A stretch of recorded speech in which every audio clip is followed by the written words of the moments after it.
내가 또 해 아래에서 지혜를 보고 내가 크게 여긴 것이 이러하니 곧 작고 인구가 많지 아니한 어떤 성읍에 큰 왕이 와서 그것을 에워싸고 큰 흉벽을 쌓고 치고자 할 때에 그 성읍 가운데에 가난한 지혜자가 있어서 그의 지혜로 그 성읍을 건진 그것이라.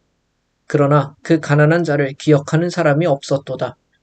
그러므로 내가 이르기를 지혜가 힘보다 나으나 가난한 자의 지혜가 멸시를 받고 그의 말들을 사람들이 듣지 아니한다 하였노라. 아멘. 오늘 전도자는 여전히 지혜를 높이 평가합니다. 그래서 놀라운 이야기가 등장합니다. 13절부터 15절까지의 이야기를 보면 어떤 작은 성에 강대국이 쳐들어왔습니다. 그래서 이 위기 가운데 그 작은 성에 있었던 한 지혜로운 사람으로 인해서 그 위기를 극복하게 되는 이야기가 이곳에 실려 있습니다. 한 사람의 지혜가 강한 군대의 힘을 이겨낸 겁니다. 이런 일은 곳곳에서 살펴볼 수 있습니다. 우리나라도 비슷한 걸 가지고 있지 않나요? 대표적으로 이순신 장군을 들 수 있지 않겠습니까? 신에게는 아직 12척의 배가 남아있습니다 하는 구체적인 정황이 언급되지는 않았지만 아마도 전도자도 우화적으로 이것을 만들어냈다라기보다는 역사적으로 있었던 사건을 말하고 있는 것 같습니다. 그런데 본문을 더 읽다 보면 잘 중심을 잡지 못하겠다 하는 생각이 듭니다. 그러니까 분명 지혜를 높이 평가하는 것 같습니다. 하지만 그 지혜가 멸시를 받는다. 그 지혜자는 자신의 공로를 인정받지도 못합니다. 그리고 기억되지도 않아. 그렇다면 지혜가 쓸모없다고 말하는 것일까? 그렇지는 않습니다. 전도자는 이 지혜라는 것 자체를 큰 것이다 라고 표현하고 있습니다. 그러니까 그 지혜가 없었더라면 그 작은 성은 멸망했을 겁니다. 그래서 아마 이런 기록도 남기지 못했을 거예요. 우리는 이 메시지를 그럼 어떻게 받아야 할까? 우리는 단순하게 생각하면 됩니다. 우리에게 지혜는 필요하다. 그저 필요하다는 말로 부족할 만큼 필수적입니다. 지혜는 우리에게 놀라운 결과를 가져올 수도 있습니다. 하지만 지혜가 언제나 인정받는 것은 아니다. 그리고 그 같은 지혜가 어디서나 통하는 것도 아니다 라는 것을 우리가 기억해 볼 필요는 있습니다. 때로는 지혜가 우리에게 희망찬 미래를 가져다 줄 수 있지만 그러나 또 때로는 인정받지 못하고 알려지지 않는 그 지혜가 통하지 않는 현실도 존재하다라는 사실을 기억해 볼 필요가 있는 것입니다. 전도서는 어떤 동화와 같이 교훈만을 남겨놓는 말씀은 아닙니다. 그러니까 어린이들을 위한 교훈을 얻을 수 있는 이야기 같은 것이 아닌 거죠. 이는 현실입니다. 물론 전도서 자체는 지혜를 이야기해주고 있지만 그것은 어린아이들이 듣고 새겨야 할 일반적인 지혜를 말하는 것이 아니라 우리가 과연 이 현실 속에서 어떻게 살아야 하는가라는 모든 사람한테 통할 만한 이야기를 하고자 하는 것입니다. 그래서 전도서는 지혜자가 겪는 현실까지 보여줍니다.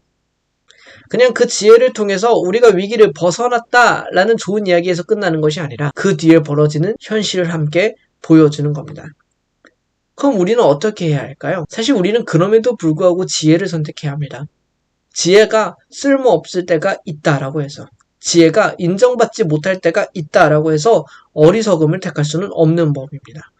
그러니까 우리는 결국 지혜를 선택하고 지혜를 추구하며 살아가야 합니다. 그런데 한 가지가 더 있는 거예요. 전도서는 그 지혜가 한계가 명백하다는 사실도 함께 기억하기를 원하고 있는 것입니다.